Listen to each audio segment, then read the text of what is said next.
के सवालों का जवाब हम दे देंगे, ठीक है ना। नमस्कार दोस्तों, आज रेंज की पुलिस को एक बहुत बड़ी कामयाबी मिली है जब एक बहुत ही कुख्यात अपराधी जो पिछले करीब 23 साल से फरार था, जिस पे करीब 60,000 रुपये का इनाम है, वो आज काफ़ी जद्दोजहद के बाद रेंज की पुलिस की विशेष टीमों के हत्थे लगा है। इस अपराधी का नाम है लाल सिंह उर्फ लूण सिंह पुत्र अर्जुन सिंह, जैसलमेर जिले का रहने वाला है, उम्र करीब 53 वर्ष की है। इस अपराधी के विरुद्ध 19 प्रकरण दर्ज हैं, 20वां आज होगा। 20 प्रकरण दर्ज है। 2001 में पैरोल से फरार हुआ, आजीवन कारावास की सजा भुगत रहा था हत्या के आरोप में। 2001 में फरार होने के बाद 23 साल से ये पुलिस के हाथ से गायब था। 3 टीमें रेंज ने अपने विशेष स्तर पर बना रखी है, जो आप लोगों को विदित है। साइक्लोन टीम, टोर्नेडो और स्ट्रांग टीम। यह तीनों टीमें ही लगी थी इसके पीछे। करीब 1 महीने पहले सूचना आई थी कि यह हथियारों और गोला बारूद की सप्लाई में बहुत तेजी से काम कर रहा है। इसके आधार पर इसके पीछे टीमें लगाई गई थी। यह करीब 1 सप्ताह पहले भी जैसलमेर में हाथ आते रह गया था, चकमा देकर फरार हो गया था। कल रात में भी करीब आधा दर्जन जगह पर दबिश दी पुलिस ने, और हर जगह से वो निकलने में कामयाब रहा। आज सुबह भी बाड़मेर जैसलमेर के सीमावर्ती क्षेत्र में एक गांव में पुलिस गई, वहां से भी ये चकमा देकर फरार हुआ, परंतु पुलिस को इसकी गाड़ी दिख गई। 2 टीमें इसके पीछे लगी और तीसरी टीम जो दूसरी तरफ थी, उसने तकनीकी सूचना के आधार पर कि इसके आगे जाने वाले ठिकाने की सूचना के आधार पर नाकेबंदी की, और उस नाकेबंदी में ये फंस गया। जब आगे ये पुलिस की एक गाड़ी, जहां हमारे कमांडो AK-47 के साथ खड़े थे पोजीशन लेके, तो वहां ये कुछ नहीं कर पाया और पीछे से आती टीमें आई। फिर भी गुत्थम गुत्था होकर इसको बहुत बहादुरी के साथ, विशेषकर हमारे 2 कांस्टेबल्स ने बहुत बहादुरी दिखाई इसमें, और तब उसको गिरफ्तार करने में सफलता पाई। इस अपराधी के विरुद्ध करीब 19 प्रकरण जो पहले के दर्ज हैं, इसमें हत्या का प्रयास, चोरी, लूट, डकैती, अपहरण, गृह अत्याचार, गंभीर मारपीट, पैरोल से फरार, राजकार्य में बाधा, हर तरह के मुकदमे हैं। करीब 19 मुकदमे हैं। आज वाले में मिलाकर 30 मुकदमे हो जाएंगे। इसके पास से जो बरामदगी हुई है वो बहुत ही खतरनाक है। 303 की राइफल मिली है, जो कि प्रोहिबिटेड बोल है, जो आर्मी या पुलिस के पास ही होती है। 303 की राइफल मिली है, 9mm की पिस्टल मिली है। अगेन यह पिस्टल सिर्फ पुलिस या आर्मी के पास ही होती है, प्रोहिबिटेड बोल कहते हैं इसको, प्रतिबंधित बोल है। और 300 से ज़्यादा कारतूस मिले हैं, जो इसके साथ था, जो साथ लेकर चल रहा था। इसके अलावा गुत्ती, चाकू, तलवार इसके पास मिले हैं, बारूद मिला है। इसके पास हिसाब किताब की पर्चियाँ मिली हैं, गाड़ी के फर्जी नंबर प्लेट मिले हैं, जिसको लगा के पुलिस को चकमा देता रहा। इन सारी बरामदगियों के अलावा भी अभी प्रारंभिक पूछताछ में इसने अभी और कई हथियार और गोला बारूद की बातें बताई हैं, जहाँ पुलिस की टीमें अभी फिलहाल दबिश कर रही हैं। हो सकता है कि कुछ और भी हथियार बरामद हो। तो इस टीम में बाड़मेर पुलिस ने साथ मिलकर रेंज की साइक्लोन, टोर्नेडो और स्ट्रांग टीमों के साथ मिलकर एक अद्भुत समन्वय, जबरदस्त बहादुरी और बेहद दृढ़ इच्छा शक्ति, घोर पेशेवर दृष्टिकोण का परिचय देते हुए 23 साल से फरार इस बड़े अपराधी को पकड़ने में सफल हुआ। अब थोड़ी सी चीज़ें मैं इसके बारे में आपको बताऊं जो शायद आपको इंटरेस्टिंग लगे। ये एक ऐसा अपराधी है जिसका दावा है कि मैं अपने हथियार, अपने दिलेरी और अपने गोला बारूद के दम पर पूरे जिले की पुलिस का 2 दिन तक मुकाबला कर सकता, और इसी चक्कर में 300 से ज़्यादा कारतूस साथ में लेकर चल रहा था। इसके साथ जो इसका सहयोगी पकड़ा गया है, उसका भी कहना है कि लूण सिंह का ये कहना था कि तुम तो भाग जाना जब भी कभी पुलिस सामने आए, और मैं अकेला 2 दिन तक पूरे जिले की पुलिस का मुकाबला कर सकता हूँ। तो यह दुस्साहस इस अपराधी में था। दूसरी चीज़ के बारे में बड़ी खास है, पिछले 24 सालों में यह इसी इलाके में रहा, बाहर नहीं गया। करीब 1 लाख वर्ग किलोमीटर के क्षेत्र में अपराधियों के बीच में इसका बोलबाला रहा, शिकारियों के बीच में इसका बोलबाला रहा, और पुलिस के पास इसकी एक तस्वीर तक नहीं पहुंच सकी। पुलिस कभी इसकी झलक भी नहीं पा सकी। तो यह इसके काम करने का तरीका इतना शातिर तरीका था, चकमा देने का तरीका इतना शानदार था, उस आधार पर चलता था। इसकी प्लानिंग ये थी कि गोल्डन जुबली होने के बाद सरेंडर करूँगा। अभी इसकी उम्र करीब 53 साल हो गई, तो मैं 55 साल का हो जाऊँगा। जब गोल्डन जुबली हो जाएगी तब सरेंडर करूँगा, पकड़ तो मुझे कोई सकता नहीं। 30 साल का आपराधिक करियर, 20 साल की फरारी का पीरियड, और फरारी पीरियड में ही फरारी के 8 साल के बाद इसने शादी भी की, 2 बच्चे भी हुए, पर कभी पुलिस के हाथ नहीं आ सके। 1 लाख से अधिक रुपए इसको मिले हैं। ये एक राजसी जीवन शहंशाह की तरह जीवन जीता था अपने क्षेत्र में, और चंदों पे, अनुदान पे, सहयोग राशि पे ही राजसी जीवन जी रहा था। अभी भी इसके पास से 1 लाख से ज़्यादा की राशि मिली है, और हिसाब किताब, काफ़ी ज़्यादा हिसाब किताब की पर्चियाँ मिली है। पहला अपराध इसने प्रतिशोध की ज्वाला में किया। इसके किसी रिश्तेदार की हत्या हो गई थी, और उस हत्या का बदला लेने के लिए इसने पहला अपराध 1994 में किया, और उसके बाद फिर यह लगातार अपराध के दलदल में फंसता गया, और उसके बाद करीब 20 अपराध इसने किए हैं। यह वाहन के नंबर बदल कर, नंबर प्लेट बदल कर आराम से इलाके में घूमता था। कभी वाहन पे, जो कैंपर वाहन है इसका, कभी ऊँट पे, कभी पैदल, बड़े आराम से घूमता रहा, और कभी इसके बारे में कभी कोई सूचना तक नहीं पहुंच सकी। इतना शातिर यह अपराधी रहा है। घर के आसपास, जहाँ घर पे रहता है, यहाँ अपने ढेर सारे कुत्ते जमा कर रखे हैं कि जब भी कोई टीम आएगा, कोई अनजान आदमी आएगा, कुत्ते भूकेंगे और मुझे खबर मिल जाएगी और मैं आराम से निकल जाऊँगा। परंतु इसका कहना है कि कभी मेरे घर के 1 किलोमीटर के दायरे में भी कभी मेरा दुश्मन या कभी पुलिस पहुँच नहीं सकेगी, कि मुझे पहले ही सूचना अपने सूत्रों के थ्रू मिल जाएगी। यह कई अंतर्राज्यीय कुख्यात डकैतों का सहयोगी रहा है। उदाहरण के तौर पे स्वरूप सिंह भैया, जो एक गुजरात में बड़ा कुख्यात डकैत रहा है, वो उसके सहयोग में रहा है। हथियार उसी के माध्यम से इसने लिया है। यूपी के बदमाशों के माध्यम से इसके पास कारतूस आते रहे हैं। 2 चीज़ें इसकी और खास हैं।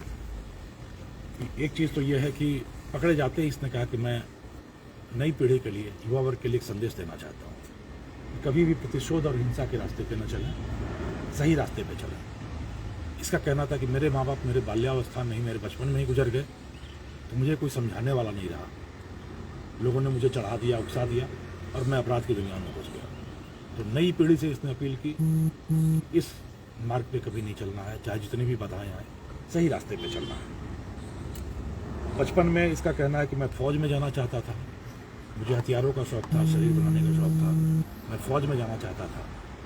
विडंबना देखिए कि जो आदमी कभी फौज में जाकर देश की रक्षा करना चाहता था, वो आदमी देश की सीमा पर ही, देश के सीमावर्ती क्षेत्र में हथियारों और अपराध की दुनिया में घुस गया। एक और इसका बड़ा विशेष वो रहा है, ये शगुन पे बड़ा विश्वास करता है कि जब मैं निकलूँ तो पशु पक्षी क्या आवाज़ करते हैं, किधर आवाज़ करते हैं, इस पर इसका बहुत भरोसा है। और आज भी इसका कहना है कि सुबह सुबह मेरी बाईं तरफ तीतर बोला और लगातार बोलता रहा, तो मुझे किसी अपशकुन का अंदेशा हो गया, तो मैं उस जल्दी निकलने की फिराक में था, लेकिन आज इस अपशकुन ने मुझे फंसा ही दी। कुल मिलाकर यह इतिहास है, यह कार्रवाई का तरीका हुआ। इस टीम में साइक्लोन टीम, टोरमेडो टीम, स्ट्रांग टीम और बाड़मेर पुलिस के कुछ जवान ने मिलकर काम किया। जिस तरीके से सूचना संकलन किया, जिस तरीके से ऑपरेशनल प्लानिंग की, और जिस तरीके से नाकेबंदी में 300 से ज़्यादा कारतूस और इतने सारे हथियार लेकर कोई अपराधी बैठा हो और उसका मुकाबला किया, और बिना किसी एक राउंड को फायर किए हुए जिस बहादुरी और जिस होशियारी से उसको दबोचा, ये पूरी की पूरी टीम पूरी प्रशंसा की योग्य है। मैं इनकी सराहना करता हूँ, और इनके लिए बहुत अच्छे पुरस्कार का प्रस्ताव हमारी तरफ से पुलिस मुख्यालय भेजा जाएगा।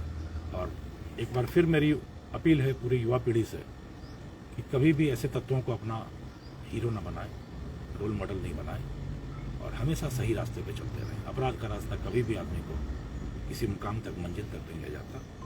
अगर मंजिल तक पहुंचना है तो दायरे रखना चाहिए और सही रास्ते पे ही हमसे चलें। धन्यवाद। अब आप लोग आपने बताया कि आर्मी के पास जो वेपन होते हैं वो इसके पास है, ये कहाँ का है? ये आर्मी और पुलिस के पास होता है। प्रोहिबिटेड बोर होता है 303 का और 9mm। जो पिस्टल हम लोग रखते हैं वो 9mm पिस्टल होता है। जो जवानों के पास पहले होता था हमारे 303, अब तो SLR आ गई, 303 राइफल होती थी। ये पुलिस के पास और आर्मी के पास और अर्धसैन्य बल जो होते हैं CAPF, उनके पास होता था। अब ये हथियार इसके पास कुख्यात डकैत, इसके अनुसार स्वरूप सिंह जिसकी मृत्यु हो गई, जो अंतर्राज्यीय कुख्यात डकैत हुआ करता था, उसके माध्यम से इसने खरीदना बताया। सर ये इसका मुकदमे ये दर्ज हुए हैं, तो इसकी फरारी जब ये पेरोल पे छूटा उसके बाद ही ये सारे मुकदमे दर्ज हुए?